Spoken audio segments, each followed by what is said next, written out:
Good morning, dear students. Welcome back to my channel, Miten Puni Online Classes. Like, share, and subscribe my channel.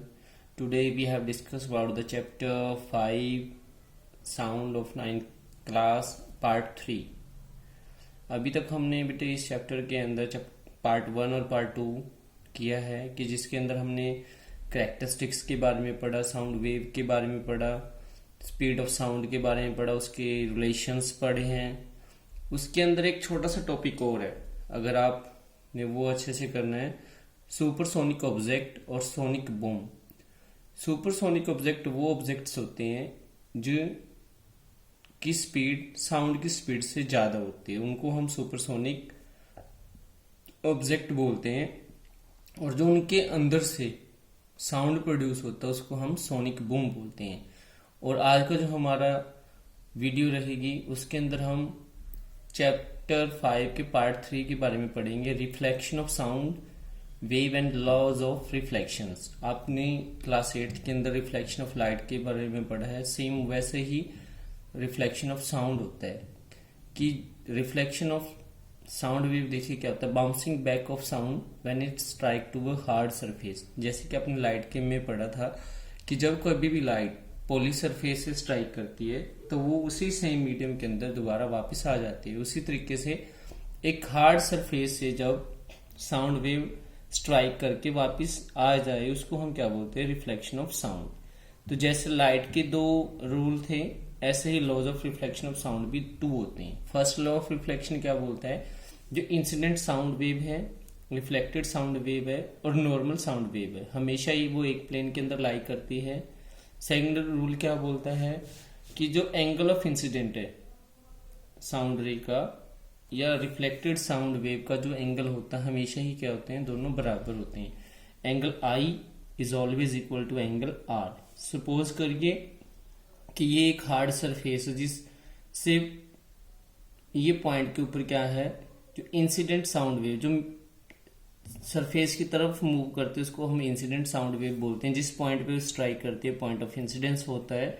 अब उस point के ऊपर एक normal रे भी पास करती है, वेव पास करती है, उसको हम नॉर्मल साउंड वेव भी बोलते हैं. और उसके बीच में जो एंगल बनता है एंगल आई, और सेकंड जो एंगल बनता है एंगल आर होता है रिफ्लेक्टेड साउंड वेव का. तो देखिए दोबारा से एक बार, जब कभी भी एक साउंड वेव एक हार्ड सरफेस से टकरा के वापस उसी मीडियम के अंदर चले जाए उसको हम रिफ्लेक्शन ऑफ साउंड बोलते हैं. और इसके 2 रूल्स होते हैं, जो इंसिडेंट रे है, नॉर्मल रे और रिफ्लेक्टेड रे, हमेशा ये एक प्लेन के अंदर लाई करते हैं. जो एंगल ऑफ इंसिडेंस होता है और एंगल ऑफ रिफ्लेक्शन है वो दोनों क्या होते हैं, बराबर होते हैं, ऑलवेज इक्वल. अब इसके बाद देखिए applications of a reflection of sound. सबसे फर्स्ट एप्लीकेशन क्या है, मेगाफोन और बल्ब हॉर्न जो होते हैं साइकिल्स के अंदर वो यूज करते हैं. देखिए मेगाफोन क्या होता है, मेगाफोन एक तरीके का स्पीकर की तरह, फोन की तरह हम उसको यूज करते हैं जिसमें हम स्पीक करते हैं और वो हमारे साउंड को एम्पलीफाई करता है. ज्यादातर इसका यूज पुलिस करती है जब उनको बिग अनाउंसमेंट्स करनी होती है. देखिए क्या होता है इसके अंदर, जो ये वाला हिस्सा होता है यहां से हम साउंड ब्लो करते हैं और यहां से साउंड एमिट होता है. जब साउंड इसके अंदर जाता है तो वो दोनों सरफेस इंटरनल सरफेस से क्या है, बार बार टकराता रहता है. जैसे सपोज करिए यहां से एंटर किया तो ऊपर स्ट्राइक करेगा, फिर नीचे स्ट्राइक, ऊपर नीचे होता है, वो बाहर निकल जाता है. तो जो उसकी साउंड की वेव का डिस्टेंस है वो बढ़ जाता है, एम्पलीफाइड हो जाता है और आवाज है वो बहुत दूर तक चली जाती है. इस रिफ्लेक्शन को जो बार बार होता है उसको हम क्या बोलते हैं, मल्टीपल रिफ्लेक्शन. तो मेगाफोन और बल्ब हॉर्न होते हैं जो वो क्या करते हैं, मल्टीपल रिफ्लेक्शन ऑफ साउंड पे वर्क करते हैं और जिससे हमारा साउंड है वो एम्पलीफाइड हो जाता है. उसके बाद सेकंड क्या है इसके अंदर, स्टेथोस्कोप. मेडिकल इंस्ट्रूमेंट है जो डॉक्टर यूज करते हैं, लिसन करते हैं, वो इंटरनल ऑर्गन जो साउंड प्रोड्यूस करते हैं उसको जो यूज करते हैं उसको हम क्या बोलते हैं, स्टेथोस्कोप. अब ये स्टेथोस्कोप है उसके अंदर क्या क्या होता है, डायफ्राम होता है, चेस्ट डायफ्राम, ये चेस्ट पीस है. उसके बाद ये रबर ट्यूब होती है, इस पॉइंट को हम वाई पॉइंट बोलते हैं, वाइस जॉइंट बोलते हैं. और ये 2 क्या होते हैं, ईयर पीसेस होते हैं. देखिए होता क्या है, एक्चुअल डायफ्राम क्या करता है, जो साउंड है, वाइब्रेशन उसको रिसीव करता है, वो वाइब्रेशन रबर ट्यूब के थ्रू कहाँ जाती है, वाई जॉइंट के अंदर, फिर ईयर में पास होती है। लेकिन जब वो रबर ट्यूब के अंदर जाता है तो साउंड बार बार क्या होता है, स्ट्राइक करता है रबर ट्यूब की इनसाइड वॉल से। तो क्या होता है, बार बार स्ट्राइक करने से एम्पलीफिकेशन बढ़ जाती है। तो ये क्या हो रहा है, बार बार मल्टीपल रिफ्लेक्शन हो रहा है, जिसके कारण जो स्टेथोस्कोप के साथ जो डॉक्टर आसानी से इंटरनल ऑर्गन की वाइब्रेशन, जो मूवमेंट है, जो साउंड है उसका, वो पहचान पाता है।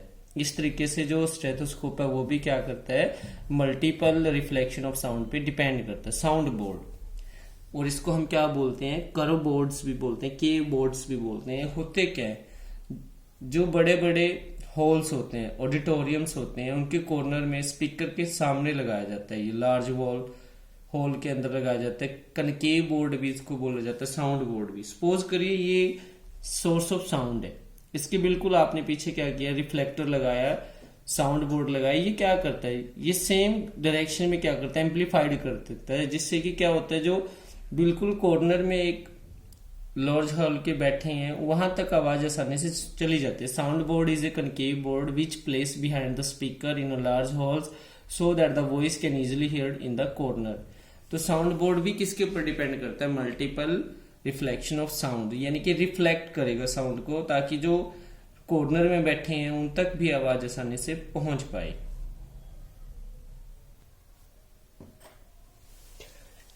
उसके बाद देखिए एप्लीकेशंस के बाद इको, प्रतिध्वनि या गूंज। जैसे कि आपने देखा होगा, बहुत जब हम माउंटेन्स के अंदर जाते हैं या खाली रूम्स होते हैं, जब हम वहां पे किसी को आवाज लगाते हैं तो वो आवाज बार बार आपको रिपीट होती है, सुनाई देती है, गूंज सुनाई देती है, उसको हम क्या बोलते हैं, इको।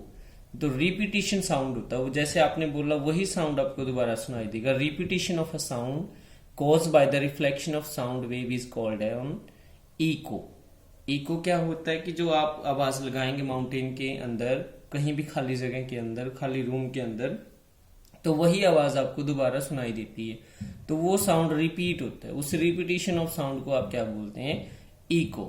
इको को हम कैलकुलेट कैसे करते हैं कि डिस्टेंस कितना, मिनिमम कितना डिफरेंस डिस्टेंस से आप इको को सुन सकते हैं। उसके लिए जो टाइम लैप है, ओरिजिनल साउंड और आपका जो रिपीटेड साउंड है उसके बीच में 0.1 सेकंड का डिफरेंस होना जरूरी है। अगर इससे इतना टाइम लैप नहीं है तो आप उस चीज को सुन नहीं सकते। We can hear only the original sound and the reflected sound separately. अलग अलग तभी सुन सकते हैं अगर उनके बीच में टाइम गैप कितना है, 0.1/10 ऑफ अ सेकंड और 0.1 सेकंड का होना चाहिए। तो आपको पता स्पीड क्या होती है, डिस्टेंस अपॉन टाइम होता है।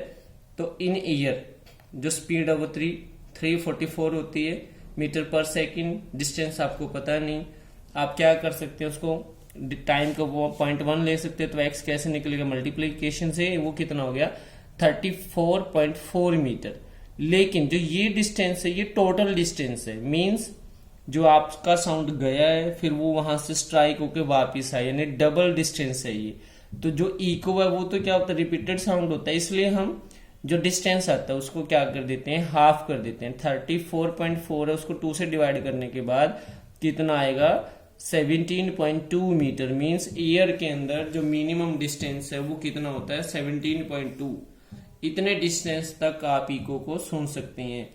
लेकिन वाटर और स्टील यानी सॉलिड के अंदर आपको पता स्पीड ज्यादा होती है, तो उनका जो डिस्टेंस है इको का वो अलग अलग होता है, वो आप अपने आप निकाल सकते हैं। रेवर्बरेशंस, रेवर्बरेशंस क्या होती हैं, परसिस्टेंस, मतलब एक साउंड का काफी लंबे समय तक रहना। जैसे आपको पता मंदिरों के अंदर, मस्जिद के अंदर टॉम बनाए जाते हैं, ऊपर से गुंबज बनाए जाते हैं, उसमें क्या होता है अगर ओम की ध्वनि निकल रही है तो वो काफी टाइम तक क्या हो जाता है, वो वही ओम चलता रहता है, उसको हम क्या बोलते हैं, रेवर्बरेशन। लेकिन कई बार क्या हो जाता है, जो रेवर्बरेशन है वो ज्यादा हो जाता है तो वो साउंड ब्लर भी हो जाता है, उसके लिए हम अलग तरीके रिड्यूस करते हैं रेवर्बरेशन को। तो persistence of a sound in a big hall due to the repeated reflection from wall, ceilings, floor of a hall is called reverberations. Means उस साउंड का बार बार रिपीट होना, उसी सेम आवाज काफी लंबे समय तक वो जो आपको सुनाई देगा, उसको हम रेवर्बरेशन बोलते हैं। मैंने अभी बताया कि अगर ज्यादा रिपीटिशन हो जाता है तो वो साउंड ब्लर हो जाता है। तो उससे बचने के लिए हम क्या करते हैं, मेथड यूज करते हैं रिड्यूस करने के। वो कौन कौन से हैं, आप क्या कर्टेन का यूज करते हैं, मैट का यूज करते हैं, चेयर कवर का आप यूज करते हैं। मीन जिनके अंदर भी होल होता है वो क्या करते हैं, थोड़े थोड़े साउंड को एब्जॉर्व कर लेते हैं, जिससे कि रेवर्बरेशन है वो कम हो जाता है, यानी कि वो साउंड ब्लर नहीं होता। उसके बाद देखिए range of hearing of humans. जो ह्यूमन बींग्स हैं वो एक पर्टिकुलर रेंज तक ही साउंड को सुन सकते हैं। वो रेंज क्या है, 20 हर्ट्ज टू 20 किलो हर्ट्ज, यानी 20,000 हर्ट्ज आप इसको बोल सकते हैं। जिस साउंड की फ्रीक्वेंसी 20 हर्ट्ज से नीचे होती है उसको हम क्या बोलते हैं, इंफ्रासोनिक साउंड। जो वेल्स, एलिफेंट्स और रेनोट्स होते हैं वो प्रोड्यूस करते हैं। वो फ्रीक्वेंसी जो 20 किलो हर्ट्ज से ज्यादा होती है उसको हम क्या बोलते हैं, अल्ट्रासोनिक साउंड, या फिर अल्ट्रासाउंड जिसको हम बोलते हैं, जो बैट्स, डॉग्स, मंकी प्रोड्यूस करते हैं। डॉग्स के लिए एक स्पेशल विसल होती है जिसकी जो साउंड होती है वो 25 किलो हर्ट्ज होती है, यानी कि उनको स्पेशल नोट्स देने के लिए, उनको डायरेक्शन देने के लिए, कुछ समझाने के सीक्रेट सिग्नल देने के लिए वो विसल्स का यूज किया जाता है। अब इसके बाद देखिए एप्लीकेशन ऑफ अल्ट्रासाउंड। जो अल्ट्रासाउंड है उसकी क्या क्या एप्लीकेशंस है, बहुत सारी बेसिक एप्लीकेशन है जो डेली लाइफ में हम यूज करते हैं। To know the cracking of a metal piece. एक मेटल पीस अंदर से ब्रेक है, उसको हम ऐसे चेक नहीं कर सकते, लेकिन अल्ट्रासाउंड से क्या है उसको आसानी से चेक किया जा सकता है। क्योंकि इसमें होता क्या है, एक्चुअली एक ट्रांसमीटर होता है, एक रिसीवर होता है। ट्रांसमीटर क्या करता है, अल्ट्रासाउंड को ट्रांसमिट करता है, और आगे रिसीवर है वो रिसीव कर लेता है। लेकिन क्या होता है कि जिस साइड से ब्रेक होगा वो वहां से अल्ट्रासाउंड एमिट नहीं होंगे, तो वहां से आप क्या पता लगा सकते हैं कि उस पोर्शन में क्रैकिंग है कहीं ना कहीं। कुछ अल्ट्रासाउंड का यूज हम क्या करते हैं, जो स्पाइरल ट्यूब्स होते हैं, इलेक्ट्रॉनिक कंपोनेंट होते हैं, उनको साफ करने के लिए भी हम क्या करते हैं, अल्ट्रासाउंड यूज कर सकते हैं। क्योंकि इससे क्या होता है, वाइब्रेशंस प्रोड्यूस होते हैं, और वो वाइब्रेशंस क्या करेंगी, जो डस्ट है उसको हिला सकते हैं, जिससे वो डस्ट है वो रिमूव हो जाती है। इंटरनल ऑर्गन है, मेडिकल साइंस के अंदर इसका ज्यादातर यूज करते हैं। जो इंटरनल ऑर्गन्स है उसको हम क्या है, ह्यूमन बॉडी के जो इंटरनल ऑर्गन है उसको इन्वेस्टिगेट करने के लिए आप यूज करते हैं। किडनी स्टोन्स जो हो जाती हैं वो अल्ट्रासाउंड के द्वारा क्या की जा सकती हैं, ब्रेक की जा सकती हैं। फोइटस की जो डेवलपिंग स्टेज है उसको भी आप अल्ट्रासाउंड से यूज देख सकते हैं, स्टडी कर सकते हैं। अल्ट्रासाउंड का यूज हम कहाँ पे करते हैं, सोनर अपरेटस के अंदर। जो सोनार है वो क्या होता है, sound navigation and ranging is a very important. ये बहुत बार एग्जाम्स के अंदर इसकी फुल फॉर्म भी पूछी जाती है। ये एक ऐसा डिवाइस होता है जो under the depth, sea depth है, वहां पे हम फाइंड आउट करते हैं कितनी डाउन डेप्थ है, या फिर जो अंडर वाटर थिंग्स होती हैं जैसे कि shoals of a fish, enemy,